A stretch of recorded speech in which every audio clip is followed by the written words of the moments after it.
இயேசுவின் நாமத்தினாலே உங்களை அனைவரையும் வாழ்த்தி மூன்றாவது காலாண்டு பாடத்திற்குள்ளாக நம்ம கடந்து செல்கிறோம். இந்த 3 மாதங்களும் நாம் படிக்க போகிற தலைப்பு மார்க்குவின் சுவிசேஷ புத்தகத்தை குறித்து படித்துக் கொள்ள போகிறோம். 13 வாரங்கள் 13 பாடங்கள் படித்துக் கொள்ள போகிறோம். இந்த முதலாவது பாடத்தினுடைய தலைப்பு சுவிசேஷத்தின் ஆரம்பம். சுவிசேஷத்தின் ஆரம்பம் என்ற வார்த்தையை நீங்க கேட்ட உடனே அது வேதாகமத்துல எங்க வருது உங்களுக்கு தெரியுமா?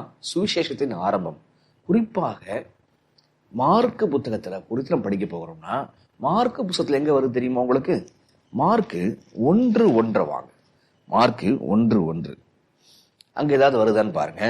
தேவனுடைய குமாரன் ஆகிய இயேசு கிறிஸ்துவினுடைய சுவிசேஷத்தின் ஆரம்பம், பிகினிங் ஆஃப் த காஸ்பல். அப்ப இந்த தலைப்பு எங்க இருந்து எடுக்கப்பட்டிருக்கு? மார்க்கு 1:1 அடிப்படையில வைக்கப்பட்ட விஷயம்தான் இந்த விஷயம். சரிங்களா? ஆக நம்ம இந்த காலாண்டு முழுவதுமாக 16 அதிகாரங்கள் நம்ம ஆராய்ந்து பார்க்க போகிறோம். இன்னைக்கு இந்த முதல் வாரத்துல முதல் பாடத்துல முதல் 15 வசனங்களை நம்ம ஆராய போகிறோம். சரிங்களா? 16 அதிகாரங்களையும் ஆராய்வோம். இன்றைக்கு பார்க்க போறது முதலாம் அதிகாரத்துல முதல் 15 வசனங்கள் மட்டும்தான். இந்த முதல் 15 வசனம் நம்ம கூர்ந்து கவனித்து பார்க்கும் பொழுது 3 மிக முக்கியமான கருத்துக்களை நம்ம புரிஞ்சுக்கலாம். இந்த 3 மிக முக்கியமான கருத்துக்களும் ஆங்கில எழுத்து எம்ல ஆரம்பிக்குது. முதல் விஷயம் மார்க், 2வது விஷயம் மெசஞ்சர் எம், 3வது விஷயம் மெசையா. ஆக மார்க், மெசஞ்சர், மெசையா 3 எம் வர்றதை பாருங்க. இந்த 3 எம் நம்ம புரிந்து கொள்ளும் பொழுது இந்த 15 வசனத்தினுடைய விஷயங்களை ஓரளவுக்கு நம்ம அறிந்து கொள்ளலாம். ஜெபத்தோட படிக்கலாமா? அன்புள்ள தகப்பனே, புதிய காலாண்டுல கால் வைக்கிறோம். மார்க் என்கிற புஸ்தகத்தை எடுத்து நாங்கள் படிக்க போகிறோம்ப்பா. தேவரீர் எந்த நோக்கத்தோடு ஆண்டவரே ஊழியக்காரனாக மார்க்குக்கு உங்களுடைய சுவிசேஷத்தை கொடுத்தீரோ அந்த நோக்கம் புரிய வர உதவி செய்யப்பா. இதெல்லாம் படிச்சிருக்கிறோம் என்ற ஒரு நினைப்பில் நாங்கள் விட்டு போகாதபடி தேவரீர் நாங்கள் உங்களுடைய ஆவியின் துணையோடு படிக்க உதவி செய்யுங்க. இயேசுவின் வழியாக ஜெபிக்கிறோம் பிதாவே, ஆமென். மார்க் 1ஆம் அதிகாரம் முதல் 15 வசனங்களை வாசிப்போம். மார்க் மெசஞ்சர், மேசியா. மார்க்கு தூதுவன், மேசியா. இந்த 3 கருத்துக்களை பார்க்க போகிறோம். இதை நல்லா நீங்க கவனித்து பார்க்கும் பொழுது இந்த விஷயத்திற்கும் கடைசி காலத்திற்கும் உள்ள சம்பந்தம் ரொம்ப அடர்த்தியா இருக்கிறத பார்க்க முடிகிறதுங்க. எனவே நம்ம எதுவே படிச்சது தானே அப்படின்னு நினைச்சு விட்டுறாதீங்க. ரொம்ப அழகான தொடர்புகள்லாம் நமக்கு உரிய படிப்பனைகளாக வருகிறது. சரி, முதல் விஷயத்துக்கு போகலாம். இந்த புத்தகத்தினுடைய எழுத்தாளர் யார் என்பதை புரிந்து கொள்ள வேண்டும். ஏன்னா ஒரு புத்தகத்தை படிக்கிறோம்னு சொன்னா டீச்சர் யார்? டீச்சரை புரிந்து கொள்ளும் பொழுது பாடத்தை எளிதாக புரிந்து கொள்ளலாம், விருப்பத்தோடு படிக்க முடியும். ஒரு டீச்சரை ரொம்ப நேசிக்கிறவங்களா மாறிட்டீங்கன்னா பாடமும் ரொம்ப எளிமையா புரியுங்க, ரொம்ப அழகா புரியுங்க.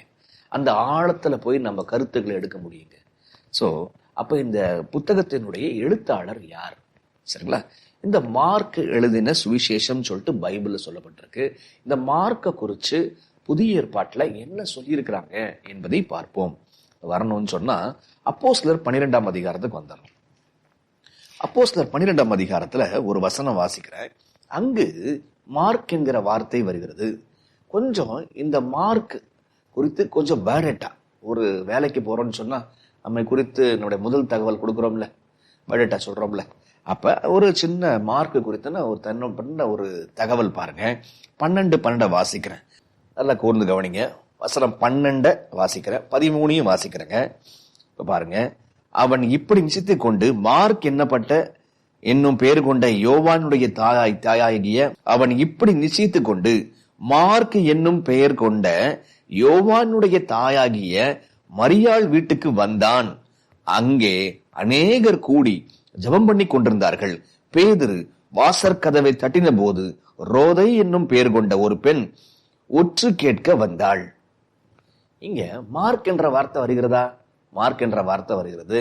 இப்ப மார்க்கினுடைய தாயின் பெயர் என்ன? தாயினுடைய பெயர் மரியாள் என்று சொல்லப்பட்டிருக்கு. சரிங்க. இந்த மரியாள் அவனுடைய சோசியல் ஸ்டேட்டஸ், அவனுடைய பொருளாதார நிலைமை என்ன? பைபிள்ல ஒரு சின்ன வார்த்தை வருது பாருங்க. அவங்க வீட்டுல அநேகர் பேர் ஜெபம் பண்ணிட்டு இருந்தாங்களாம். ஸோ அதை வச்சு பார்க்கும்போது கொஞ்சம் வீடு பெரிய வீடா இருக்கும் போல் தெரியுதுங்க. அப்ப கொஞ்சம் பொருளாதார காரியங்கள்ல இந்த பெண் கொஞ்சம் உயர்ந்த பெண்ணாக இருந்திருக்கிறாங்க. ஆக மார்க்குவினுடைய தாயின் பெயர் மரியாள். மார்க்கினுடைய பொருளாதார நிலைமை, தாயினுடைய பொருளாதார நிலைமை சற்று உயர்ந்த நிலைமையில இருக்கிறத பார்க்க முடியுதுங்க. சரிங்களா? இப்ப கொலோசியர் 4 அதிகாரத்துக்கு வந்தீங்கன்னு சொன்னா, கொலோசியர் 4:10 வந்தீங்கன்னா இந்த மார்க்குக்கு சொந்தக்காரர் ஒருத்தர் வராருங்க. யாருன்னு பாருங்க. கொலோசியர் 4:10, என்னோடு கூட காவலில் இருக்கிற அரிஸ்தர்க்கு உங்களுக்கு வாழ்த்துதல் சொல்லுகிறான். பர்னபாவுக்கு இனத்தானாகிய மார்க்குவும் வாழ்த்துதல் சொல்லுகிறான். மார்க் யாராம்? பர்னபாவினுடைய இனத்தான். சரிங்களா?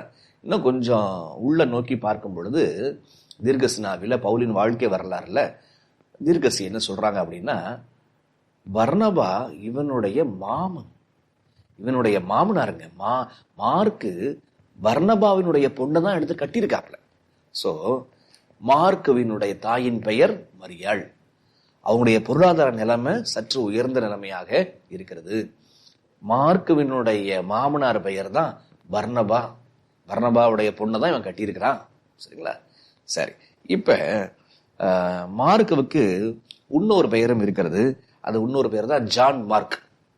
சரிங்களா? John mark. நீங்க என்ன பைபிள் சொல்லுது இல்லையா, மார்க்குவுக்கு ஒரு பெயர் இருக்கு பாருங்க. என்னன்னு கவனிச்சிங்களா நீங்க? மார்க்கு என்னும் பெயர் கொண்ட யோவானுடைய தாய். அப்ப இவன் பேரு ஜான் மார்க். மார்க் மட்டும் கிடையாது, இவன் பேரு ஜான் மார்க். ஆக 4 விஷயம். தாயின் பெயர் என்ன? மரியாள். தாயினுடைய பொருளாதார நிலைமை என்ன? நடுத்தர வர்க்கங்கள்ல கொஞ்சம் மேலேயே போயிருக்காங்க. அதுக்கப்புறம் இவன் யாருடைய சொந்தக்காரன்? பர்னபாவினுடைய சொந்தக்காரன். சரி, இப்ப இவனுடைய ஃபுல் பெயர் என்ன? John mark. இப்ப எல்லாரும் ஜெபம் பண்ணிட்டு இருக்கும் பொழுது அந்த வீட்டுக்கு யார் வந்தாங்க? பேதுரு வந்தாப்ல. உங்களுக்கு புரியுதா?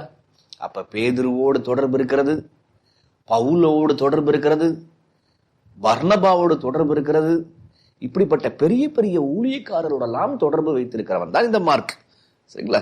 சரி, இப்ப 12ஆம் அதிகாரத்தை கடந்து 13ஆம் அதிகாரத்துக்கு வருவோம். இந்த மார்க்குவினுடைய ஊழியத்தை குறித்து கொஞ்சம் பார்க்கலாம். அப்போஸ்தலர் 13ஆம் அதிகாரம் வசனம் 13. பின்பு பவுலும் அவனை சேர்ந்தவர்களும் பாப்போ பட்டணத்தை விட்டு கப்பல் ஏறி பம்பிலியாவிற்கும் பெர்கே பட்டணத்துக்கு வந்தார்கள். யோவான் அவர்களை விட்டு பிரிந்து எருசலேமுக்கு திரும்பி போனான். இந்த யோவான்றது யாருங்க? யோவான்றது ஜான் மார்க். யோவானாகிய மார்க்க குறிக்குதுங்க. அப்ப இங்க ஒரு வார்த்தையை பார்க்கிறோம். அப்ப யாரோடு இவன் பயணிச்சிருக்கிறான்? பவுலோட, பர்னபாவோட இவன் பயணித்திருக்கிறான். ஒரு குறிப்பிட்ட இடத்துக்கு வரும் பொழுது பெர்கே ஊர்ல சில சம்பவம் எல்லாம் நடந்திருக்குது. அந்த சம்பவத்துல ஆள் என்ன பண்றான்னா பார்த்து இவன் திரும்பி வீட்டுக்கு போலான்னு சொல்லிட்டு எருசலேமுக்கு அவன் போயிட்டான். ஏன் எருசலேமுக்கு போனான்? சரிங்களா? வாங்க இதை குறிச்சு தீர்க்கதரிசனாவி என்ன சொல்லுதுன்னு கொஞ்சம் பாருங்க. பக்கம் பவுலின் வாழ்க்கை வரலாறு பக்கம் 35ங்க, 2வது பேரா. இப்படி ஒரு முறை பவுலும் பர்னபாவும் மார்க்குவின் இல்லத்துக்கு சென்றிருந்த போதுதான் அவர்களோடு ஊழியத்தை செய்ய விரும்புவதாக அவன் தெரிவித்தான். யார் தெரிவித்தான்? மார்க் தெரிவித்தான். இவர்களது ஊழியத்தில் காணப்பட்ட வல்லமையை அவன் நேரடியாக பார்த்திருந்தான். தேவன் தன்னை அழைப்பதாகவும் உணர்ந்தான். சோதிக்கப்பட்டிருந்தும் நிலைத்து நின்ற தன் தாயின் விசுவாசத்தையும் அவன் கண்டிருந்தான். அப்போஸ்தலர்களால் ஊழியத்தை முத்திரையாக நடத்தப்பட்ட அற்புத அடையாளங்களையும் பார்த்திருந்தான். அம்மாவுடைய விசுவாசத்தையும் பார்க்கிறான், அடையாள அற்புதம் அப்போஸ்தலர் செய்யறதையும் பார்க்கிறான். இப்ப பார்த்துட்டு சுவிசேஷத்தின் பிரசங்கிப்பதற்காக தன் வாழ்வையே அர்ப்பணிக்க விரும்பியிருந்தான். பிரசங்கமும் செய்தான். அப்போஸ்தலரின் துணையாளனாக அவர்கள் பெற்ற வெற்றியை கண்டு மகிழ்ச்சி அடைந்திருந்தான். ஆனாலும் சோர்வையும் தனிமையும் உபத்திரவத்தையும் ஆபத்துகளையும் சந்தித்த போது பயம் அவனை மேற்கொண்டது. அவனுடைய உதவி அப்போஸ்தலர்களுக்கு அதிகமாக தேவைப்பட்ட வேளையில் இல்லத்தின் சந்தோஷங்களை அவன் நாடினான். புரியுதா உங்களுக்கு? அம்மாவுடைய விசுவாசத்தை பார்க்கிறான், பவுலுடைய பிரசங்கத்தை கேட்கிறான், பவுலுடைய அற்புதத்தை பார்க்கிறான், இவனும் பிரசங்கமும் செய்திருக்கிறான். இப்ப அவங்களுக்கு உதவியா அசிஸ்டண்டா போய் ஊழியத்துக்கு போலாமே அப்படின்னு சொல்லிட்டு போயிருக்கிறான். ஆனா அங்க ஊழியத்துல அவனுக்கு உபத்திரவத்தை, ஆபத்துகளை, தனிமைய பார்க்கும் பொழுது, சந்திக்கும் பொழுது அவனுக்கு பயம் அவனை மேற்கொண்டது. அவனுடைய உதவி எப்ப அப்போஸ்தலர்களுக்கு தேவைப்பட்டுச்சோ அப்ப அவன் அவங்கள விட்டு விலகி பயந்து போய் சோர்வடைஞ்சு அவன் கொஞ்சம் வீட்டுல போய் ரெஸ்ட் எடுத்துட்டு வரலாம் அப்படின்னு சொல்லிட்டு போயிட்டாங்க. இதுதாங்க இங்க மார்க்குவினுடைய ஊழிய அனுபவம். சரிங்களா? இப்ப இப்படி நடந்திருக்கும் பொழுது இப்ப அப்போஸ்தலர் 15ஆம் அதிகாரத்துக்கு வாங்க. அப்போஸ்தலர் 15ஆம் அதிகாரத்துக்கு வந்தீங்கன்னு சொன்னா இப்ப மார்க்குவினுடைய வாழ்க்கையில இன்னொரு அனுபவம் வருதுங்க. ஆக மார்க்குவினுடைய பின்னணி என்ன, தாய் யாரு, சொந்தக்காரன் யாரு, இவனுடைய பொருளாதார நிலைமை என்ன, இதெல்லாம் பார்த்துட்டோம். இவனுடைய ஊழிய அனுபவம் என்ன, இவன் தான் போகணும்னு ஆசைப்பட்டான், இவனே விலகி கொஞ்சம் பயந்து போய் சோர்வடைஞ்சு வீட்டுல போய் ரெஸ்ட் எடுக்கலான்னு போயிட்டாங்க. இப்ப ரெஸ்ட் எடுத்த பிற்பாடு என்ன நடக்குது? இங்க ஒரு சம்பவம் இருக்குதுங்க. இப்ப வசனம் 36, 15-36. சில நாளைக்கு பின்பு பவுல் பர்னபாவை நோக்கி, நாம் கர்த்தருடைய வசனத்தை அறிவிக்கிற சகல பட்டணங்களில் உள்ள சகோதரர்கள் எப்படி இருக்கிறார்கள் என்று போய் பார்ப்போம் வாரும் என்றான். அப்பொழுது பர்னபா என்பவன் மார்க்கு என்னும் பெயர் கொண்ட யோவானையும் கூட அழைத்து கொண்டு போக வேண்டும் என்றான். பர்னபா சொல்றாப்புல மார்க்கையும் கூட்டு போகணும்னு சொல்லிட்டு பவுலுக்கு சொல்றாப்புல. பவுலோ நாம் பம்பிலியா நாட்டிலே நம்மை விட்டு பிரிந்து நம்மோடு கூட ஊழியத்துக்கு வராததினாலே அவனை அழைத்து கொண்டு போக கூடாது என்றான். இதை பற்றி அவர்களுக்குள்ளே கடும் கோபம் உண்டானபடியினால் அவர்கள் ஒருவரை ஒருவர் விட்டு பிரிந்தார்கள். பர்னபா மார்க்குவை கூட்டிக் கொண்டு கப்பல் ஏறி சீப்ரு தீவுக்கு போனான். பவுலோ சீலாவை தெரிந்து கொண்டு சகோதரராலே தேவனுடைய கிருபைக்கு ஒப்புவிக்கப்பட்டு புறப்பட்டு சிரியாவிலும் சிலிசியாவிலும் திரிந்து சபைகளை திடப்படுத்தினான். பர்னபாவை மார்க்குவை கூட்டிட்டு கொண்டு போகணும்னு சொல்றாப்ல. அப்படின்னு அர்த்தம் என்ன? மார்க்கு மீண்டுமாக ஊழியத்துக்கு வரணும்னு சொல்லிட்டு ஆசைப்படுறான். அப்படி ஆசைப்படும் பொழுது பர்னபா கூட்டிட்டு போகணும்னு ஆசைப்படுறாரு. பவுல் முடியாது. ஏன்னா நமக்கு ரொம்ப அதிகமான உதவி தேவைப்படும் போது அவன் விட்டு ஓடினவன் தான், அவனை திரும்பி நம்ப முடியாது அப்படின்னு சொல்லிட்டு பவுல் சொல்ல, இல்ல அவன் நல்ல ஊழியக்காரன், அவன்கிட்ட நல்ல தாழ்ந்துகள்லாம் இருக்கு, கொஞ்சம் நம்ம கூட்டிட்டு போகலாம், இப்ப அவன் மனம் திரும்பிட்டான் அப்படின்னு சொல்லிட்டு பர்னபா அவனுக்கு சார்ந்து பேச இப்ப இவங்களுக்குள்ள கடும் கோபம் வருது. ஒருவரை ஒருவர் விட்டு பிரிகிறார்கள். பவுல் சீலாவை எடுத்துக்கொண்டு மார்க்குவை பர்னபா தெரிந்து கொண்டு இப்படி ரெண்டு காரியமா பிரிஞ்சு என்ன செய்யறாங்க, போறாங்க. ஆக மார்க்கு அவன் பின்னணி என்ன, மார்க்கு அவன் எப்படி ஊழியத்துக்கு வந்தான், மார்க்கு எப்படி ஊழியத்தை விட்டு எது நிமித்தமாக போனான் அப்படின்னு பார்த்தோம். இப்ப பார்க்கும் பொழுது மார்க்கு திரும்பவும் ஊழியத்துக்கு வரான். இப்படி திரும்பவும் ஊழியத்துக்கு வரும் பொழுது இப்ப நல்ல கவனிங்க. இப்ப பவுல் தானே வேணான்னு சொன்னாப்ல, பவுல் சொன்னதுல ஏதாவது தப்பு இருக்குதா? ரொம்ப தேவையா இருக்கும்போது ஏன்பா புறப்பட்டு போயிட்டான்? இப்ப இன்னொரு உபத்திரம் வரும்போது ஓடிட்டான்னு என்ன பண்றது? அவன் சொல்ற கருத்தும் சரிதாங்க. பர்னபா என்ன சொல்றாரு? அவன் மனம் திரும்பிட்டான், அவனை கூட்டிட்டு போகலாம் அப்படின்னு சொல்லி இவர் சொல்ற கருத்தும் சரிதாங்க. இப்ப கொஞ்ச நாள் ஓடுது. இப்ப என்ன ஆச்சுன்னு பாருங்க. இப்ப மார்க் யாரோட இருக்கிறாங்க? மார்க் பர்னபாவோட இருக்கிறாங்க. இப்ப இன்னொரு விஷயம் பார்க்கலாமா? கொலோசேயர் 4:10. கொலோசேயர் 4:10. கொலோசேயர் 4:10. என்னோடு கூட காவலில் இருக்கிற அரிஸ்திற்கு உங்களுக்கு வாழ்த்துதல் சொல்லுகிறார்கள். பர்னபாவுக்கு இனத்தானாகிய மார்க்கும் வாழ்த்துதல் சொல்லுகிறான். இவனை குறித்து கட்டளை பெற்றீர்களே, இவன் உங்களிடத்தில் வந்தால் இவனை அங்கீகரித்துக் கொள்ளுங்கள். யாரு சொல்றாங்க? இவனை அங்கீகரித்துக் கொள்ளுங்கள் சொல்லிட்டு கொலோசியர் திருச்சபைக்கு பவுலே எழுதுறாருங்க, ரெக்கமெண்ட் பண்றாரு, மார்க்கு ரெக்கமெண்ட் பண்றாரு. 2 தீமோத்தேயு 4ஆம் அதிகாரத்துக்கு வா. வசனம் 11 பாருங்களேன். வசனம் 11. லூக்கா மாத்திரம் என்னோடு இருக்கிறான், மார்க்குவை உன்னுடனே கூட்டிக் கொண்டு வா, ஊழியத்தில் அவன் எனக்கு பிரயோஜனம் உள்ளவன், அவனை அங்கீகரித்துக் கொள்ளுங்கள் அப்படின்னு சொல்றாப்புல. இப்ப என்ன சொல்றாப்புல பவுலு? ஊழியத்துல அவன் எனக்கு பிரயோஜனம் உள்ளவன், அவனை கூட்டிக் கொண்டு வா அப்படின்றாங்க. இப்ப பிலமோனுக்கு வாங்க. பிலமோன் 24வது வசனங்க. என் உடன் வேலையாட்களாகிய மார்க்குவும், கவனிங்க, உங்களுக்கு வாழ்த்து சொல்றாங்க. அப்ப பவுலோட யார் போய் சேர்ந்துடுறாங்க? மார்க் போய் சேர்ந்துடுறாரு. சரிங்களா? இப்ப 1 பேதுரு 5ஆம் அதிகாரத்துக்கு வாங்க. 1 பேதுரு 5ஆம் அதிகாரம் வசனம் 13. உங்களுடனே கூட தெரிந்து கொள்ளப்பட்டிருக்கிற பாபிலோனில் உள்ள சபையும் என் குமாரனாகிய மார்க்குவும் உங்களுக்கு வாழ்த்துதல் சொல்லுகிறார்கள். இப்ப மார்க் யாருடைய பையனா மாறுறாப்லங்க? பேதுருவுடைய பையனா மாறுறாப்ல. ஆக மார்க்க குறிச்சு எவ்வளோ விஷயம் இருக்கு பாத்தீங்களா? அப்போஸ்தலர் 12, அப்போஸ்தலர் 13, அப்போஸ்தலர் 15, கொலோசியர் 4, 2 தீமோத்தேயு 4, இப்ப 1 பேதுரு 5, இப்படி எண்ணற்ற விஷயங்கள். மார்க்கு, யோவான் மார்க்கு, ஜான் மார்க்கு, இப்படி வந்துகிட்டே இருக்கிறத பார்க்கலாங்க. இப்ப பவுலோடு இருக்கிறாப்ல, பர்னபாவோடு இருக்கிறாப்ல, பேதுருவோடும் இருந்திருக்கிறாப்லங்க. அப்ப இயேசுவை கண்ட நபர் தான் பேதுரு. அப்ப இயேசுவை குறித்த விஷயங்களை ஜான் மார்க்குக்கு பேதுரு சொல்லி இருக்கிறாரு. எனவே இந்த யோவானாகிய மார்க்கு அவர் இந்த விஷயத்தை எழுதுகிறார். அதனாலதான் பைபிள்ல அந்த ஹெட்டிங்ல வாசிக்கிறோம் நம்ம, மார்க் எழுதின சுவிசேஷம். அப்ப இன்னொன்னு, சபையினுடைய வரலாறின்படி பார்த்தாலும் இந்த ஜான் மார்க் தான் இந்த மார்க்குவின் சுவிசேஷத்தை எழுதியிருக்கிறாங்க அப்படின்னு சொல்றாங்க. அது உங்களுக்கு புரியுதா? முதல்ல இதை எழுதின எழுத்தாளர் யார்? அவங்க அம்மா நல்ல விசுவாசிங்க. தன்னுடைய பொருளாதாரத்தை சபைக்காக கொடுத்து சத்தியத்தை வளர்த்தவங்க. இப்படிப்பட்டவன் அம்மாவை போலவே இவனும் நல்ல உள்ளம் கொண்டு ஊழியத்துல சேர்றான். ஒரு சின்ன பிரச்சனை, பின்வாங்கி வந்துடுறான். ஆனா அதிலிருந்து மனம் திரும்பி பர்னபாவோடு சேருகிறான். அதற்கப்புறம் பவுலோடு சேருகிறான்.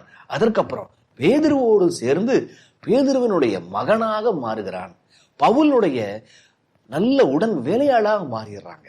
இங்க நமக்கு கற்றுக்கொள்ள வேண்டிய மிக மிக முக்கியமான விஷயம், இந்த புத்தகத்தினுடைய எழுத்தாளர் யாரும் உங்களுக்கு புரியுதா? சும்மா கண்ணாமண்ணா எழுதிட முடியாதுங்க. ஒண்ணு அவங்க பார்த்திருக்கணும், பேதுரு போல, யோவான் போல, மத்தேயு போல. இன்னொன்னு லூக்கா போல ஆராய்ந்து எழுதியிருக்கணும். இன்னொன்னு யாரு பார்த்தாங்களோ அவங்களுடைய நேரடி வாக்கியத்தை கேட்டு இவங்க எழுதியிருக்கணுங்க. அந்த 3வது வகையை சேர்ந்தவன் தான் இந்த ஜான் மார்க். அப்ப இந்த புத்தகம் இயேசுவை பார்த்த, புரிந்து கொண்ட பேதுரு கூட இருந்த இந்த மார்க்கிட்ட இருந்து நமக்கு வருதுங்க விஷயம். சரி, நம்ம கற்றுக்கொள்ள மிக மிக முக்கியமான பாடம், ஊழியத்துக்கு கால் வச்சான், பின் வாங்கிட்டாங்க.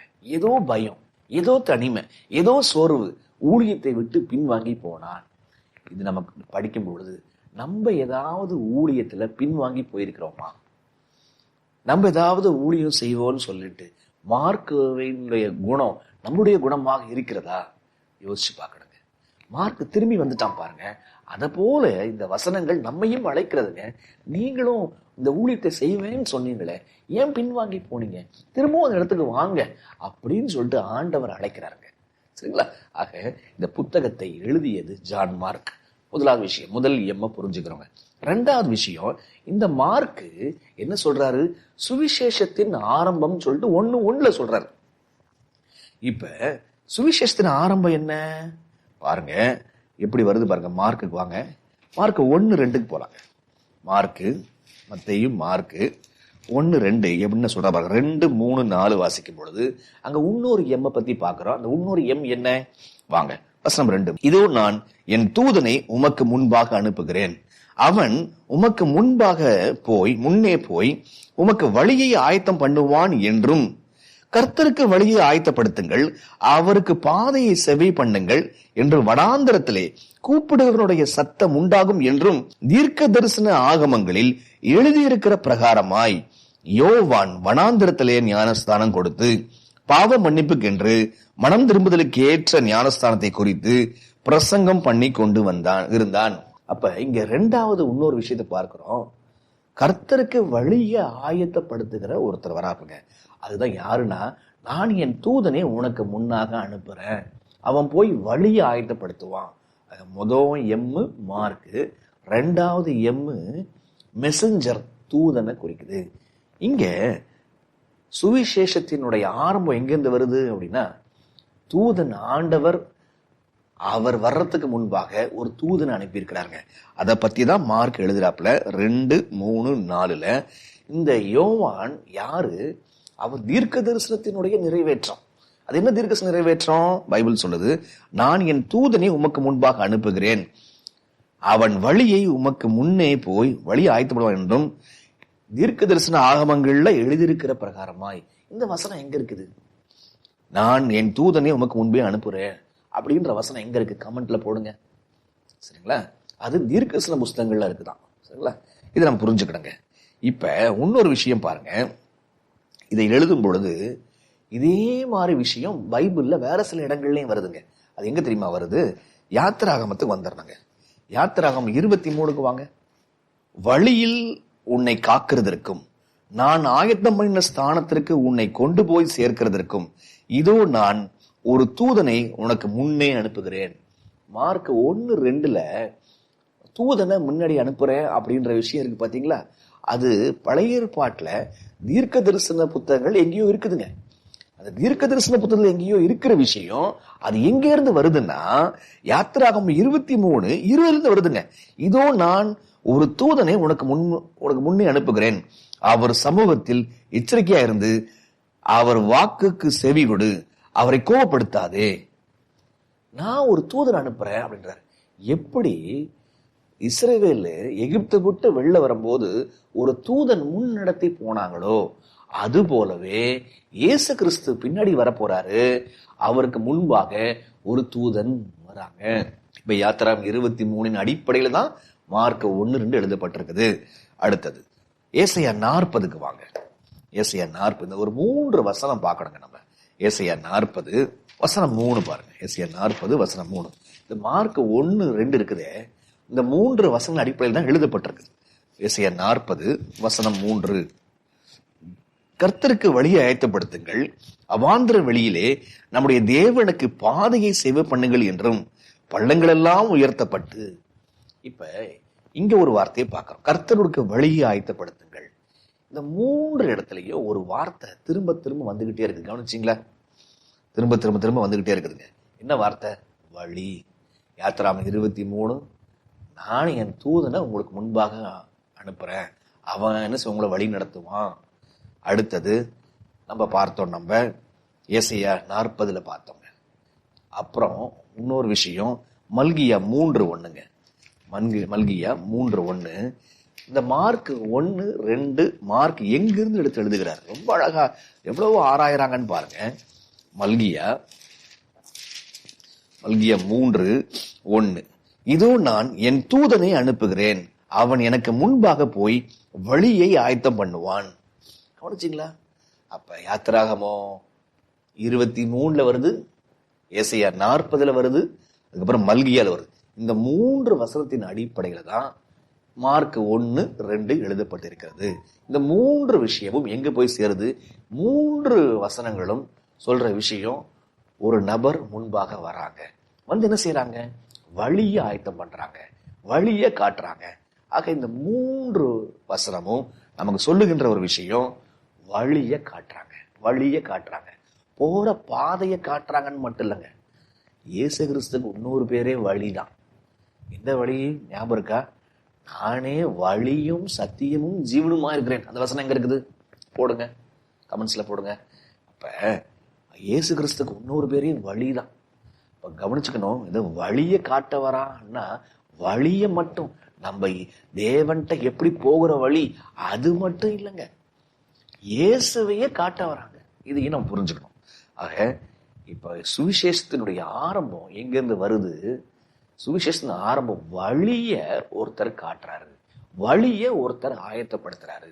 இப்ப வசனம் 4 வரைக்கும் படிச்சுக்கிறோமா?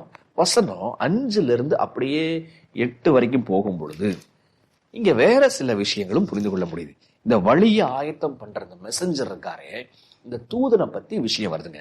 வசனம் 5 வசனம் 8 வரைக்கும் பார்க்கும் பொழுது இந்த வழியை ஆயத்தம் பண்ண இந்த தூதன், அதாவது யாரு?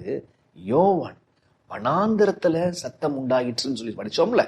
யோவானை குறிச்சு, யோவான் தான் இந்த ஏசாயா 40 படி மல்கியா 3 படி நிறைவேறுதலை கண்டவன். அந்த வசனம் இவனுக்குள்ளதான் நிறைவேறுது. அப்படின்னா இவனை பற்றி சில விஷயங்கள் வருது. இவன் தான் இவனுடைய ஆடையை குறித்து வருது, யோவானினுடைய உணவு குறித்து வருகிறது, யோவானினுடைய வேலையை குறித்து வருகிறது, யோவானினுடைய பிரசங்கத்தை குறித்து வருகிறது. 4 மிக முக்கியமான விஷயங்க. நான் சொன்ன ஞாபகம் இருக்கு அவங்களுக்கு? ஆடை, உணவு, வேலை, பிரசங்கம். ஆடை என்ன, உணவு என்ன, வேலை என்ன, பிரசங்கம் என்ன? பார்க்கலாமா? வசனம் 6ங்க. யோவான் ஒட்டக மயிர் உடை தரித்து தன் அறையில் வார்க்கச்சையை கட்டி கொண்டவனாயும் வெட்டுக்கிளியையும் காட்டுத்தேனையும் புசிக்கிறவனாய் இருந்தான். யோவானோட ட்ரெஸ் என்ன? ஒட்டக மயிர் தரித்தவனாய் இருந்தான். என்ன ஒட்டக மயிறு? ஏன் ட்ரெஸ்ஸை பத்தி எழுதப்பட்டிருக்கு? இயேசு கிறிஸ்து அவர் வாழ்ந்த காலத்துல, அவர் ஊழியர் செய்த காலத்துல ஊழியக்காரர்களுடைய உடை ரொம்ப டாம்பிகமா இருந்திருக்குங்க. அது ஏதாவது வசனம் இருக்கான்னு பார்த்து போடுங்க. நீங்க நிறைய வசனங்கள் இருக்குதுங்க. அவனுடைய உடை, ஆசாரியோட உடை ரொம்ப டாம்பிகமா இருந்திருக்குங்க. ஆனா இவனும் ஊழியக்காரன் எப்படி இருந்திருக்கிறான்? அவங்களை போல இல்லாம தேவன் எப்படி சொன்னாரோ அப்படி உடைய வச்சிருந்தான். நல்லா கவனிச்சுக்கோங்க. இந்த சொல்லப்பட்டிருக்கிற விஷயங்கள் கடைசி காலத்துக்கு எப்படி பொருந்த போகுதுன்னு படிச்சுக்க போறாங்க. இந்த யோவான் அவன் அன்றைக்கு வாழ்ந்த உலகத்தாரை போல, அன்றைக்கு வாழ்ந்த மத குருக்களினுடைய ஆடையை போல அவன் ஆடை போடல. அந்த ஆடையில ஒரு வித்தியாசம் அவன் வச்சிருந்தான். சரிங்களா? அவனுடைய உணவு வெட்டுக்கிளியும் காட்டுத்தேனையும் புசிக்கிறவனாய் இருந்தான். வெட்டுக்கிளினா வெட்டுக்கிளி கிடையாதுங்க, ஏதோ பூச்சி இல்லைங்க. வெட்டுக்கிளி அது ஒரு கிழங்கு வகைங்க. அப்ப இவன் தன்னடக்கம் உள்ளவனா இருந்தான். உணவுல ரொம்ப செல்ஃப் கண்ட்ரோல்டா இருந்தான். அவன் இப்படிதான் இருந்திருக்கிறாங்க. அவன் ரொம்ப உணவுல மற்றவங்க மாதிரி கண்ணாமண்ணான்னு சாப்பிடாம தேவன் என்ன சொன்னாரோ அதை ரொம்ப தன்னடக்கத்தோடு சாப்பிடுற இச்சையடக்கம் உள்ளவனாக இருந்திருக்கிறான். ஒரு பிரசங்கியாருடைய உடை எப்படி இருக்கணும், ஒரு ஊழியக்காரனுடைய உணவு முறை எப்படி இருக்கணும் என்பதற்கு நல்ல உதாரணங்க. 3வது, இவனுடைய வேலை என்ன பாருங்க. இவனுடைய வேலை என்ன? வசனம் பாருங்க. வசனம் 7, வசனம் 8, வசனம் 9ங்க. அவன் என்னிலும் வல்லவர் ஒருவர் எனக்கு பின் வருகிறார், அவருடைய பாதரட்சியின் வாரை குனிந்து அவிழ்க்கிறதற்கும் நான் பார்த்தேன். அல்ல, ஒரு ஊழியக்காரன் எவ்வளவு தாழ்மையா இருக்கிறான் பாத்தீங்களா? நான் ஜலத்தினால் உங்களுக்கு ஞானஸ்தானம் கொடுத்தேன், அவரோ பரிசுத்தாவினால் உங்களுக்கு ஞானஸ்தானம் கொடுப்பார் என்று பிரசங்கித்தான். என்ன சொல்றாப்புல? இயேசு கிறிஸ்துவை உயர்த்தி பேசுறாப்புல. ஆடையில ஒரு வித்தியாசம் வச்சிருந்தவர், உணவு முறையில வித்தியாசம் வச்சிருந்தவர், இப்ப அவன் பிரசங்கத்துல இயேசுவை உயர்த்தி பேசுறாப்புல. எனக்கு பின் வருகிறவர் எனக்கு முன் இருந்தவர், அவர் என்னிலும் மேன்மை உள்ளவர், அவருடைய செருப்பை தொடர்றதுக்கு கூட எனக்கு தகுதி கிடையாது, செருப்பை தொடர்றதுக்கு தகுதி கிடையாது அப்படின்றாப்புல.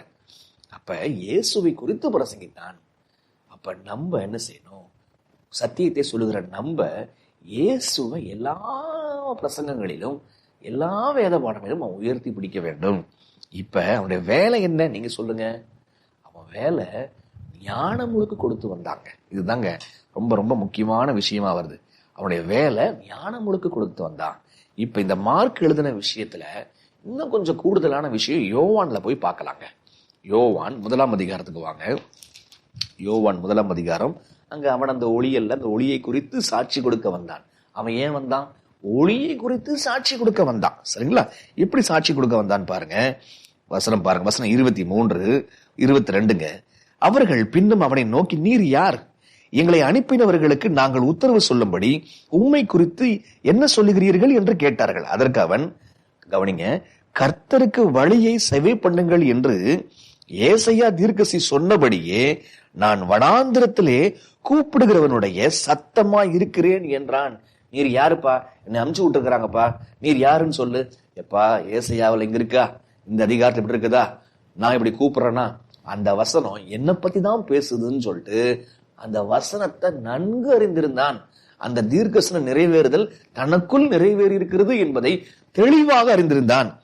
இப்ப வசனம் 25, அவர்கள் அவனை நோக்கி, நீ கிறிஸ்துவும் அல்ல, எலியாவும் அல்ல, தீர்க்கதரிசி ஆனவரும் அல்லவென்றால் ஏன் நீ ஞானஸ்தானம் கொடுக்கிறீர் என்று கேட்டார்கள். 26, யோவான் அவர்களுக்கு பிரதி உத்தரமாக, நான் ஜலத்தினாலே ஞானஸ்தானம் கொடுக்கிறேன், நீங்கள் அறியாதிருக்கிற ஒருவர் உங்கள் நடுவிலே நிற்கிறார். இயேசுவை உயர்த்தி மட்டும் பேசலங்க, ஞானஸ்தானம் கொடுக்கும் போது சொல்றாப்புல, நீங்கள் அறியாதிருக்கிற ஒருத்தர் நான் பார்த்திருக்கிறேன், அவர் உங்களுக்குள்ளே இருக்கிறாரு, உங்க நடுவே இருக்கிறாரு. இப்ப 27, அவர் எனக்கு பின் வந்தும் என்னிலும் மேன்மை உள்ளவர், அவருடைய பாதரட்சையின் வாரை அவிழ்ப்பதற்கும் நான் பாத்திரன் அல்ல என்றான். இவைகள் யோர்தானுக்கு அக்கறையிலே யோவான் ஞானஸ்தானம் கொடுத்த பெத்தாபெராவிலே நடந்தன. அப்ப ஞான முழுக்கு கொடுக்கும் போது யாரு ஞான முழுக்கு பெற போறாங்க? அந்த முந்தினவர், மேன்மை உள்ளவர், தேவனுடைய குமாரன். அவரை யோவான் நன்கு அறிந்திருந்தானா?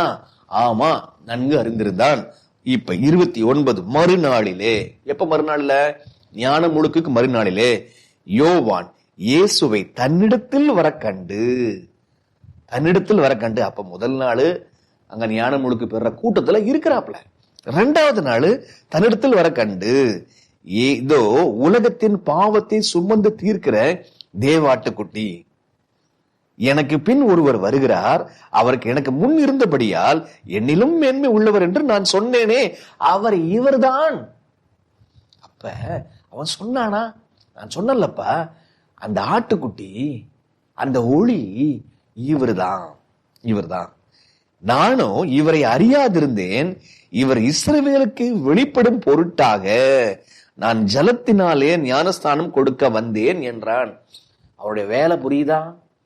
ஞானஸ்தானம் மக்களுக்கு மட்டும் இல்லைங்க, பாவ மன்னிப்பு கேட்ட, மனம் திரும்புதலுக்கு ஏற்ற ஞானஸ்தானம் கொடுப்பது மட்டும் நோக்கம் இல்ல. ஞான முழுக்கு முக்கியமாக இயேசு கிறிஸ்து கொடுக்கணும். அப்படி இயேசுவை இவர்தான் கிறிஸ்து என்று காட்டும்படியாக இவன் ஞான முழுக்கு கொடுக்கிற வேலையை பிதா இவனுக்கு கொடுத்திருந்தாங்க. பின்னும் யோவான் சாட்சியாக சொன்னது கவனிங்க, ஆவியானவர் புறாவை போல வானத்திலிருந்து இறங்கி இவர் மேல் தங்கினதை கண்டேன். நானும் இவரை அறியாதிருந்தேன். ஆனால் ஜலத்தினாலே ஞானஸ்தானம் கொடுக்கும்படி என்னை அனுப்பினவர் ஆவியானவர் இறங்கி யார் மேல் தங்குவதை நீ காண்பாயோ, அவரே பரிசுத்த ஆவியினால் ஞானஸ்தானம் கொடுக்கிறவர் என்று சொல்லி இருந்தார். புறாவை போல யார் மேல நான் இறங்குறேனோ அவர் தான்ப்பா ஆட்டுக்குட்டி, அவர் தான்ப்பா பரிசுத்த ஆவியினால் ஞானஸ்தானம் கொடுக்கிறவர். அந்தபடியே நான் கண்டு, கவனிங்க, இவரே தேவனுடைய குமாரன் என்று சாட்சி கொடுத்து வருகிறேன் என்றான். மறுநாளிலே யோவானும் அவருடைய சீசன் 2 பேரும் நிற்கும் போது இயேசு நடந்து போகிறதை அவன் கண்டு, இதோ தேவ ஆட்டுக்குட்டி என்றான். சீஷரும் அவங்க அப்படி போயிட்டாங்க. கவனிச்சிங்களா? அவனுடைய உடை எப்படி இருந்துச்சு?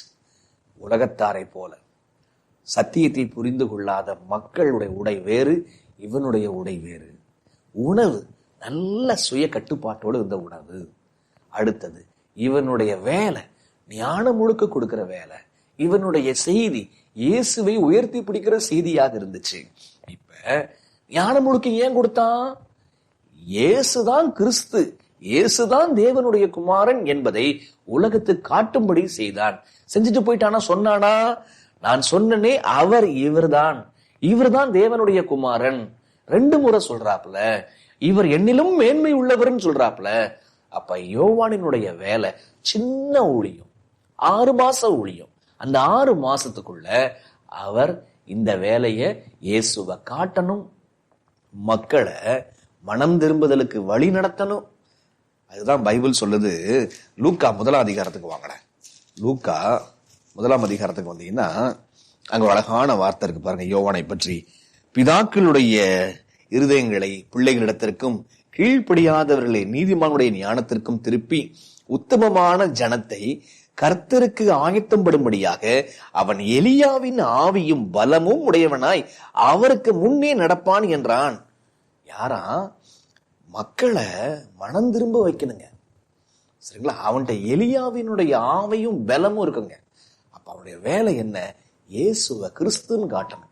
உலகத்தின் பாவத்தை சுமந்து இருக்கிற ஆட்டுக்குட்டி பலி செலுத்துறோமே, அந்த மெய்யான நெஜம் இவருதான் சொல்லி காட்டணும். இதை காமிச்சு மக்களை மனம் திரும்ப வச்சு, மனம் திரும்புறாங்கன்னா மனம் திரும்புதலுக்கு அடையாளமாக ஞான முழுக்கு எடு அப்படின்னு சொல்லிட்டு வனாந்திரத்தில் இருந்து சத்தத்தை கொடுக்கணுங்க. அப்ப எப்படி சுவிசேஷத்தினுடைய ஆரம்பிக்குது கவனிச்சிங்களா? ஆண்டவர் இந்த யோவானை குறித்து முன்பாகவே சொல்லி இருக்கிறார். அதை நன்கு அறிந்திருக்கிறான். உடையிலே மாற்றம், உணவிலே சுய கட்டுப்பாடு. இப்ப அவனுடைய வேலை ஞானம் முழுக்க கொடுக்கிற வேலை. அவனுடைய வேலை இயேசுவுக்கு ஞானம் முழுக்க கொடுக்கிற வேலை. அவனுடைய பிரசங்கம் இயேசுவை குறித்து இருக்குது. அப்ப இந்த அருமையான ஒரு வேலையை செய்து முடித்தாப்ல. இதை நல்லா கூர்ந்து கவனிக்கும் பொழுது இவனுக்கும் நமக்கும் சம்பந்தம் இருக்கா? எப்படி இயேசுவுக்கு முன் வந்து மக்களை இயேசுவுக்கு ஆயத்தப்படுத்தினானோ, பின் வருகிற இயேசு கிறிஸ்துவுக்கு ஆயத்தப்படுத்துகிறானோ, அதே போல நாமும் அவனை போல இருக்கிறோம். உங்களுக்கு புரியுதுங்களா? இயேசு கிறிஸ்து 2ஆம் முறை வரப்போறாரு. ஆண்டவர் தமது ஜனத்தை எலியா என்று அழைக்கின்றார். அவனை எப்படி எலியா நினைச்சாரோ நம்மையும் அழைக்கிறார். மார்க் 1ஆம் அதிகாரத்துல அவனுடைய உடை, அவனுடைய உணவு, அவனுடைய வேலை, அவனுடைய பிரசங்கம் இதெல்லாம் படிக்கிறோமே, இதெல்லாம் யாரு? அவன் எலியா. கடைசி நாட்கள்ல ஆண்டவர் எலியாவை அனுப்புறேன்னு சொல்றாரு பாருங்க. அப்ப நாமும் இந்த தூதனை போல இருக்க வேண்டும். நம்ம தூதனா இருக்கிறோமா? நம்முடைய உடை உலகத்தின் உடைய போல் இருக்கிறதா? அலங்காரம் எப்படி வச்சிருக்கிறோம்? நம்முடைய முடி எப்படி இருக்கிறது? நம்மளுடைய உடை எப்படி இருக்கிறது? நாம எல்லாம் எப்படி இருக்கு? வெளி தோற்றம் எப்படி இருக்கிறது? நம்முடைய சுய கட்டுப்பாடோடு இருக்கிறோமா? ஆரோக்கியத்தோடு இருக்கிறோமா? சற்று யோசிக்கணுங்க. அடுத்தது, நம்ம இயேசுவை குறித்து உயர்த்து பேசுகிறோமா? நம்மளுடைய செய்திகள், ஏப்பா இந்த மக்கள்கிட்ட போனா, மீதமான மக்கள்கிட்ட போனா அங்கதான் இயேசு கிறிஸ்துவை குறித்து புரிஞ்சுக்கலாம். அப்ப இயேசுவை குறித்து உயர்த்தி பேசுகிற விஷயம் நம்மள்ட்ட இருக்கிறதா? யோசிக்கணுங்க. அப்ப யோவான் எப்படியோ அதே போல மீதமான ஜனத்தை ஆண்டவர் வைத்திருக்கிறார். சரி, மூணாவது எம்புங்க, மார்க்க குறிச்சு படிச்சோம். அவன் தான் இந்த புத்தகத்தின் எழுத்தாளன். சரி, மார்க்க சொல்றாப்புல இயேசு கிறிஸ்துவுக்கு முன்பாக நான் ஒரு தூதனை அனுப்புறேன். அந்த தூதன் தான் யாரு? வனாந்திரத்துல ஒலித்த சத்தம். அதுதான் யோவான் ஸ்நானகன் அப்படின்ற விஷயத்தை புரிந்து கொண்டோங்க. சரி, இப்ப 3வது ஒரு பாடத்தை படிக்கலாங்க. அது என்னன்னா, 3வது எம்பு மேசியா. எப்படி சொல்றோம்? மார்க் 1ஆம் அதிகாரத்துக்கு வந்துருங்க. மார்க் 1ஆம் அதிகாரத்துக்கு வந்தீங்கன்னு சொன்னா, இப்ப 3வது நபர் என்ன பார்க்கணும்னா, வசனம் 9 பாருங்க. அந்நாட்களில் இயேசு கலிலேயாவில் உள்ள நாசரேத்தில் இருந்து வந்து யோவானால் ஞானஸ்தானம் பெற்றார். இயேசு கிறிஸ்து ஞானஸ்தானம் பெற்றார். இப்ப யார் இந்த இயேசு கிறிஸ்து? சரிங்களா, யார் இந்த இயேசு கிறிஸ்து? வசனம் 10 பாருங்க. அவர் ஜலத்தில் நின்று கரையேறின உடனே வானம் திறக்கப்பட்டதையும் ஆவியானவர் புறாவை போல தம்மேல் இறங்குகிறதையும் கண்டார். யார் இறங்குறாங்க? ஆவியானவர் இறங்குறாங்க. அன்றியும் நீருடைய நேசகுமாரன் உம்மேல் பிரியமாயிருக்கிறேன் என்று வானத்திலிருந்து ஒரு சத்தம் உண்டாயிற்று. யார் இந்த இயேசு அப்படின்னா, ஒரு சத்தம் சொல்லுது, எனக்கு ரொம்ப பிடிச்ச புள்ளப்பா நீனு, என்னுடைய நேசகுமாரன், உன்மேல் பிரியமா இருக்கிறேன். அப்ப அவர் குமாரன்னா கூப்பிட்டது யாருங்க? பிதா சொல்றாருங்க. யார் இறங்குறாருங்க? யார் இறங்கி அவரை பரிசுத்த ஆவியினால் அபிஷேகம் செய்வது யார்? ஆவியானவர் இறங்குறாரு, குமாரன் மேல இறங்குறாரு. பிதாவானவர் சொல்றாரு, நீர் என்னுடைய நேசகுமாரன். சரிங்களா, நீர் என்னுடைய நேசகுமாரன். இந்த நேசகுமாரன் யாரு? உங்களுக்கு புரியுதா? உங்களுக்கு அதுதான் வசனம் மார்க் 1:1 சொல்லுது பாருங்க. தேவனுடைய குமாரன் ஆகிய இயேசு கிறிஸ்துவினுடைய சுவிசேஷத்தின் ஆரம்பம். யார் இந்த நேசகுமாரன்? அவர் தேவகுமாரன். அப்ப யோவான் சொல்றாரு, எனக்கு பின் ஒருவர் வருகிறார், அவர் என்னிலும் மேன்மை உள்ளவர், அவர் எனக்கு முன் இருந்தவர் சொல்றாரு. பிதா சொல்றாரு, இவர் நேசகுமாரன், இவர் மேல் நான் பிரியமா இருக்கிறேன்னு சொல்றாரு. சரிங்களா, மார்க்க சொல்றாரு, இவர் இப்படி அவருடைய குமாரன் சொன்னா ஏதோ குமாரன் கிடையாதியா, அவர் தேவகுமாரன், தேவனுக்கு சமமான குமாரன் என்று சொல்லி நம்ம பாக்குறோங்க. சரிங்களா, ஆக இப்படி இந்த தேவகுமாரன் அவர் என்ன செய்யறாரு பாருங்க. வசனம் 12, இந்த தேவகுமாரன் ஆவியினால் நிரம்புறாரு பாத்தீங்களா. நிரம்பின உடனே வசனம் 12, உடனே ஆவியானவர் அவரை வனாந்திரத்திற்கு போகும்படி ஏவினார். அவர் வனாந்திரத்திற்கு 40 நாள் இருந்து சாத்தானால் சோதிக்கப்பட்டு அங்கே காட்டு மிருகங்கள் நடுவிலே சஞ்சரித்துக் கொண்டிருந்தார். தேவ தூதர்கள் அவருக்கு ஊழியம் செய்தார்கள். எப்ப? அவர் சோதிக்கப்பட்டு ஜெயிக்கிற பொழுது தேவனுடைய தூதர்களே அவருக்கு உணவு கொடுத்து ஊழியம் செஞ்சாங்க. ஆக முதல்ல அவர் ஞானமுழுக்கு பெற்றார். ஞானமுழுக்கு பெறும்போது பிதாவே சொன்னார், நீ என் நேசகுமாரன் அப்படின்னு சொல்றாரு. ஆவியானவர் அவர் மேல இறங்குறார், புறாவை போல இறங்குறாரு. அது யோவானுக்கு புரிய வருதுங்க. இப்ப 40 நாள் அவர் சோதிக்கப்பட்டு ஜெயித்து வெளில வராருங்க. எவ்வளவு அற்புதமான விஷயம். இப்படி வெளில எப்ப சுவிசேஷம் சொல்றாரு, சோதிக்கப்பட்டு ஜெயித்து அவர் செய்தியை சொல்ல வர்றார். அப்ப நீங்களும் நானும் சோதிக்கப்பட்டு ஜெயிச்சு ஒரு சத்தியத்தை சொல்லும் பொழுது அந்த சத்தியத்தினுடைய வீரியமே வேறங்க. நீங்க சோதிக்கப்பட்டு விழுந்து ஓடிட்டு இருக்கிறீங்களா, அல்லது நீங்க ஜெயித்த அனுபவத்தை சுமந்து செல்கிறீர்களா? யோசிச்சு பார்க்கணுங்க. சரிங்களா? இப்ப இயேசு கிறிஸ்துவினுடைய ஞானம் முழுக்க பார்த்தோம். இயேசு கிறிஸ்துவினுடைய ஊழியத்தை பார்க்கணுங்க. சரிங்களா? இயேசு கிறிஸ்துவினுடைய ஊழியத்தை குறித்து பார்க்கணும். அவருடைய செய்தியை கவனிங்க. அதுதான் விஷயங்க. அந்த செய்தியில 3 மிக முக்கியமான அம்சம் இருக்குதுங்க. வசனம் 14-15 வாசி முடிக்கலாமா? இயேசு காவலில் வைக்கப்பட்ட பின்பு இயேசு கலிலேயாவில் இருந்து வந்து தேவனுடைய ராஜ்யத்தின் சுவிசேஷத்தை பிரசங்கித்து, காலம் நிறைவேறிற்று, தேவனுடைய ராஜ்யம் சுகமாயிற்று, மனம் திரும்பி சுவிசேஷத்தை விசுவாசிங்கள். சுவிசேஷம் யாரை பத்தி? தேவகுமாரனை பத்தி. மார்க் 1:1. இயேசு கிறிஸ்துங்கிற நபர் தான் நற்செய்தி. இப்ப 3 விஷயம். காலம் நிறைவேறிற்று, தேவனுடைய ராஜ்யம் சமயமாயிற்று, எனவே மனம் திரும்பி சுவிசேஷத்தை விசுவாசிங்க. காலம் நிறைவேறிற்றுன்னு சொல்லிட்டு இயேசு பேசும் பொழுது எந்த காலம் நிறைவேறிச்சு? ஏதாவது காலம் இருக்குதான்னு இப்ப இதுக்கான விளக்கத்தை என்னைக்குமே பாருங்க, பைபிள் விளக்கும். நம்ம சொந்தமா யூகிக்கணும் அவசியமே கிடையாது. லூக்கா 4 வாங்க, வசனம் 21.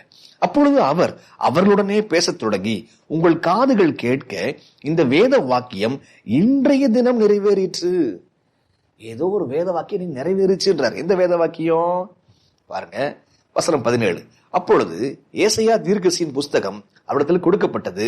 அவர் புஸ்தகத்தை விரித்த போது, கர்த்தருடைய ஆவியானவர் என் மேல் இருக்கிறார், தரித்திரருக்கு சுவிசேஷ பிரசங்கப்படி என்னை அபிஷேகம் பண்ணினார், இருதயம் நறுங்குண்டவர்களை குணமாக்கவும், சிறைப்பட்டவர்களுக்கு விடுதலையும், குருடருக்கு பார்வையை பிரசித்திப்படுத்தவும், நொறுங்குண்டவர்களை விடுதலையாகவும், கர்த்தருடைய அனுகிரக வருஷத்தை பிரசித்திப்படுத்தவும் என்னை அனுப்பினார் என்று எழுதியிருக்கிற இடத்தை அவர் கண்டு வாசித்து புஸ்தகத்தை சுருட்டி பணிவேடைக்காரகத்தில் கொடுத்து உட்கார்ந்தார். ஜெபாலயத்தில் உள்ள எல்லாருடைய கண்களும் அவர் மேல் நோக்கமாயிருந்தது. உங்கள் காதுகள் கேட்க இந்த வேத வாக்கியம் இன்றைய தினம் நிறைவேறிற்று. கர்த்தருடைய ஆவியானவர் என் மேல் இருக்கிறார், என்னை அபிஷேகம் பண்ணியிருக்கிறார். எதற்காக? ஊழியம் செய்வதற்காக. கேள்வி, எப்ப ஆவியானவர் இவரை அபிஷேகம் செய்தார்? ஞானம் முழுக்க. அதான் லூக்கா 4 லூக்கா 3 ஞானம் முழுக்க பத்தி பேசுது. லூக்கா 4 சோதனையை பத்தி பேசுது. லூக்கா 4 பிற்பகுதி, நான் ஞானம் முழுக்க பெற்றுட்டேன், நான் ஊழியம் செய்ய வந்திருக்கிறேன், நான் தேவகுமாரன் அப்படின்றத அங்க சொல்ல வராருங்க. அப்ப எந்த காலம் நிறைவேறிற்று? ஞானம் முழுக்கு ஆண்டவர் நான் பெறுவேன்றத நிறைவேறிற்று. அப்ப ஞானம் முழுக்கு இயேசு கிறிஸ்து பெறப்போகிறார். இயேசு கிறிஸ்து பரிசுத்தாவில அபிஷேகம் பண்ணப்படுறார் என்ற விஷயம் பழைய ஏற்பாட்டுல எங்க இருக்குது? தானியேல் 9 வாங்க. ரொம்ப ரொம்ப மிக முக்கியமான விஷயம். தானியேல் 9 வாங்க, வசனம் 25. இப்பொழுது நீ அறிந்து உணர்ந்து கொள்ள வேண்டியது என்னவென்றால், எருசலேமை திரும்ப எடுப்பித்து கட்டுவதற்கான கட்டளை வெளிப்படுவது முதல் பிரபுவாகிய மேசியா வரும் மட்டும் 7 வாரமும் 62 வாரமும் செல்லும். என்ன கணக்குது பாருங்க. உன் ஜனத்திற்காக 70 வாரங்கள் கொடுக்கப்பட்டிருக்கிறது, குறிக்கப்பட்டிருக்குது அப்படின்னு சொல்லிட்டு வசனம் 24 வாசிக்கிறவங்க. தானியேல் 9 70 வார தீர்க்கதரிசனம் இருக்கிறது. அந்த 70 வார தீர்க்கதரிசனத்துல மேசியா வருவதற்கும், சரிங்களா, மகா பரிசுத்தம் உள்ளவரை அபிஷேகம் செய்வதற்கும் என்ற வார்த்தை வரத பார்க்கலாம். இத தாங்க ஆண்டவர் சொல்றார். மேசியா சங்கரிக்கப்படுவதற்கு முன்பாக மேசியா அபிஷேகம் செய்யப்படுவார். மேசியானாலே கிறிஸ்துன்னு அர்த்தம். யோவான் 1 கிறிஸ்துன்னு சொன்னா அபிஷேகம் பண்ணப்பட்டவர்னு அர்த்தம். மேசியான்னு சொல்றோம்ல, அர்த்தம் என்ன? அபிஷேகம் பண்ணப்பட்டவர். யாரால? பரிசுத்தாவியால். எதற்கு? ஊழியம் செய்வதற்கு. ஊழியம் செய்து முடிச்ச பிற்பாடு என்ன செய்வார் அவரு? மேசியா சங்கரிக்கப்படுவார். ஆக தானியேல் 9 படிச்சீங்களா? அந்த வசனம் மேசியா அபிஷேகம் பண்ணப்படுறத பத்தி சொல்லப்படுது. மேசியா நான் வந்துட்டேன், அபிஷேகமும் பெற்றுட்டேன், என்னுடைய ஊழியம் ஆரம்பிக்குது, இந்த பாதை என்னை கொண்டு போய் மரணத்துல கொண்டு போய் விடும், அந்த மரணம் உங்களுக்காக. இப்படின்ற விஷயம் தாங்க தானியேல் 9 விஷயம்தான் மார்க் 1 இயேசு ரத்தன சுருக்கமா காலம் நிறைவேறிற்று என்று சொல்லுகிறார். ரைட்டா? சரி, காலம் நிறைவேறிற்று ஒன்று. எது சமீபமாயிற்று? கர்த்தருடைய ராஜ்யம் சமீபமாயிற்று. அது என்ன கர்த்தர் ராஜ்யம் சமீபமாயிற்று? ஆமா, அவர் வந்துட்டாரு, கடைசி காலம், ஆண்டவர் சீக்கிரம் வரப்போறாரு இப்படின்னு எடுத்துக்கலாங்க. அப்படின்னு மட்டும் கிடையாதுங்க. இன்னும் கொஞ்சம் உள்நோக்கி பார்த்தோம்னு சொன்னா பைபிள்ல சில வார்த்தைகள் வருகிறதுங்க. என்ன வார்த்தை தெரியுமா? கிருபையின் சிங்காசனம், மகிமையின் சிங்காசனம். ராஜ்யம், ரெண்டு ராஜ்யம். ராஜ்யம் உங்களுக்குள் இருக்கிறதே ஒண்ணு. லூக்கா 17ஆம் அதிகாரத்துல பாக்குறோம். அது பரிசுத்த ஆவினால சந்தோஷனால உண்டாகக்கூடிய ராஜ்யம், கர்த்தருடைய ராஜ்யம். அது ஆவிக்குரிய ராஜ்யம் உங்களுக்குள் இருக்குது. அடுத்தது மகிமையின் ராஜ்யம். அது வெளியரங்கமா என்ன செய்யுதுன்னா பார்க்க முடியும். கிருபையை பயன்படுத்துறவங்களுக்குள்ள தேவன் ராஜாவா வராருங்க. அதுதாங்க கிருபையின் ராஜ்யம். அந்த கிருபையை பயன்படுத்தி முழுவதுமாய் ஜெயித்தவங்களுக்கு மகிமையின் ராஜ்யங்க, அதுல பங்குங்க. ஆக முதல்ல கிருபையின் ராஜ்யம், அடுத்தது மகிமையின் ராஜ்யம். இப்ப இயேசு கிறிஸ்து எந்த ராஜ்யத்தை குறித்து பேசுகிறார்? ராஜ்யம் சமற்ற மகிமையின் ராஜ்யம் தான். ஆனா நான் வந்துட்டேன், நான் உங்களுக்குள்ள வர விரும்புறேன், உங்களுக்குள்ள வாசம் செய்ய விரும்புறேன். அந்த ராஜ்யத்தினுடைய பரிசுத்தத்தையும் சந்தோஷத்தையும் சமாதானத்தையும் உங்க உள்ளத்துல கொடுக்க விரும்புறேன் அப்படின்னு சொல்றாருங்க. அந்த ராஜ்யம் நீங்க பிரவேசிக்கலாம் அப்படின்னு சொல்றாருங்க. ஆக காலம் நிறைவேறிற்று. இந்த காலம் 9ஆம் அதிகாரம் தீர்க்கதரிசன காலம். அடுத்தது உங்களுக்குள்ள நான் வர முடியும், உங்களுக்குள்ள நான் வாசம் செய்ய முடியும், நீங்க பரலோக ராஜ்யத்தை உங்களுக்குள்ள பெற்றுக்கொள்ள முடியும் அப்படின்னு சொல்றாருங்க. மனம் திரும்பி சுவிசேஷத்தை ஏற்றுக்கொள்ளுங்கள். மனம் திரும்பி நீங்க புரிஞ்சுக்கிட்டீங்கன்னா, நான் தான் மேசியான்னு புரிஞ்சுக்கிட்டீங்கன்னா, நான் தான் உங்களுக்காக சங்கரிக்கப்பட போற மேசியான்றதை புரிஞ்சுக்கிட்டீங்கன்னா, நான் தான் தேவனுடைய குமாரன் புரிஞ்சுக்கிட்டீங்கன்னா, நான் தான் யோவானுக்கு முன் இருந்தவர், யோவானினும் மேன்மை உள்ளவர் என்பதை புரிஞ்சுக்கிட்டீங்கன்னு சொன்னா நீங்க மனம் திரும்பி விசுவாசிப்பீங்க. உங்க விசுவாசத்தை யோவான் சொன்னது போல ஞானம் முழுக்க மூலமாக நிறைவேற்றுவீங்க. ஆக வந்திருக்கிற நபர் யார்? தேவகுமாரன் சொல்லிட்டு மார்க் சொல்றாப்புல, நேசகுமாரன் சொல்லிட்டு பிதா சொல்றாப்புல, ஆவியானவர் அபிஷேகம் செய்யறாப்புல, என்னிலும் மேன்மை உள்ளவர்னு சொல்லிட்டு மார்க் சொல்றாப்புல. சரிங்களா? இப்படி எல்லாருடைய சாட்சி இருக்குது. இப்ப அவர் சொல்றாரு, தானியேல் 9 நாம் மேசியா, நான் தான் அபிஷேகம் பண்ணப்பட்டவர். நீ இதை புரிஞ்சுக்கிட்டேன்னு சொன்னா எப்படி செயல காட்டுவ? மனம் திரும்பி நீ விசுவாசிப்ப சுவிசேஷத்தை. இப்ப ரொம்ப முக்கியமான விஷயம் சொல்லி முடிக்கணும்னு ஆசைப்படுறாங்க. இயேசு கிறிஸ்துவனுடைய பிரசங்கத்துல 3 விஷயம்: காலம், ராஜ்யம் சமீபம், மனம் திரும்புங்கள். இதே மாதிரி விஷயம் இன்னொரு இடத்துலயும் வருது. எங்க தெரியுமா வருது? வெளிப்படுத்தல் 14ஆம் அதிகாரத்துல பாத்தீங்கன்னா அங்க ஒரு காலம் நிறைவேறிட்டுன்னு வருதுங்க. அங்க பாத்தீங்கன்னா ராஜ்ய சமீபன்ற வேற ஒரு வார்த்தையை பார்க்கலாங்க. அங்க பார்த்தீங்கன்னா நாம் எங்கெல்லாம் மனம் திரும்பணும்ன்ற விஷயமும் பார்க்க முடியுதுங்க. என்ன தெரியுங்களா? வெளிப்படுத்தல் 14 நியாய தீர்ப்பின் வேளை வந்தது. வசனம் 7, ஆண்டவர் மேகத்தின் மேல மனுஷகுமாரன் அறிவாளுடைய வருகிறத காண்கிறேன், ராஜ்யம் செய்யுமாயிற்று.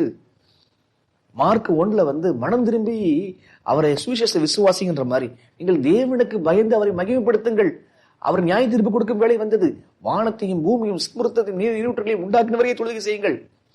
அப்ப மார்க் 1க்கும் வெளிப்படுத்தல் 14க்கும் அப்படியே அச்சு வார்த்தால் போல பொருத்தம். காலம் நிறைவேறிற்று, நியாய தீர்ப்பின் வேலை வந்தது, ராஜ்யம் சமீபம், இயேசு கிறிஸ்து சீக்கிரம் வராரு, மனம் திரும்பி சுவிசேஷ விசுவாசியுங்கள், தேவனுக்கு பயந்து அவரை மகிமைப்படுத்தி அவரை வணங்குங்கள். இப்ப என்னது? சுவிசேஷத்தினுடைய துவக்கத்தை, ஆரம்பத்தை மார்க் வழியா இயேசு சொன்னாரு. சுவிசேஷத்தினுடைய முடிவை நியாய தீர்ப்பின் வேலை வந்துருச்சு, ராஜ்யம் சமீபமாயிருச்சு, தேவனுக்கு பயப்படுங்க அப்படின்ற விஷயத்தை இப்ப சொல்றார். இப்ப சுவிசேஷத்தின் ஆரம்பத்தை யோவான் மூலமாக அறிவிக்கப்பட்டது, சுவிசேஷத்தின் முடிவை கடைசி எலியாவாகிய உங்க மூலம் அறிவிக்கிறாரு, என் மூலம் அறிவிக்கிறாரு. புரியுதா? சுவிசேஷத்தின் ஆரம்பம் என்ன, சுவிசேஷ முடிவு என்னன்னு வந்துட்டோம். பாத்தீங்களா? பாடத்திற்கும் கடைசி காலத்துக்கும் ரொம்ப நெருங்கிய சம்பந்தம் இருக்குங்க. ஆக நீங்க இந்த யோவான் மார்க்கை போல ஊழியத்தை விட்டு போயிட்டீங்களா? ஊழியம் செய்யாம இருக்கிறீங்களா? நீங்க அந்த மெசஞ்சர் தூதனை போல உங்க உடையிலையும் உங்களுடைய செய்திகளிலும் உங்க உணவிலையும் தேவனுக்கு வழி ஆயத்தப்படுத்தி கொண்டிருக்கிறீர்களா? நீங்க இயேசு கிறிஸ்து சொன்னார், தானியேல் சொல்லப்பட்டிருக்க தீர்க்கதரிசன வசனங்கள் நிறைவேறிச்சுன்னு சொன்னாரு. நீங்க தானியேல் புத்தகத்தை வாசிக்கிறவங்களாக, பேசுறவங்களாக, கடைசி எலியாவாக அவருக்கு வழி ஆயத்தம் பண்றவங்களா இருக்கீங்களா? யோசிச்சு பார்ப்போம். ஜெபம் பண்ணலாமா? அன்புள்ள தகப்பனே, சுவிசேஷத்தின் ஆரம்பத்தையும் சுவிசேஷனுடைய முடிவையும் பார்க்கிறோம். ஆரம்பத்தை பார்க்கும் பொழுது எங்களுக்கு முடிவு புரியுதுப்பா. அப்பா, நாங்களும் ஒரு எலியா, நாங்க இந்த காலத்துக்குரிய யோவா நாங்க வாழணும்ப்பா. நாங்க மார்க்கவை போல இராமல் மனம் திரும்பிய மார்க்கவை போல இருக்க உதவி செய்யுங்க. இயேசு கிறிஸ்து சொல்லிக் கொடுத்த தானியேல் புத்தகத்தை புரிந்து கொண்டு, காலத்தின் நிறைவேற்றத்தை புரிந்து கொண்டு மனம் திரும்பி வாழ நீர் எங்க அழைக்கிறீங்க. மனம் திரும்பி வர உதவி செய்யுங்க. இயேசுவின் வழியாய் ஜெபிக்கிறோம் பிதாவே.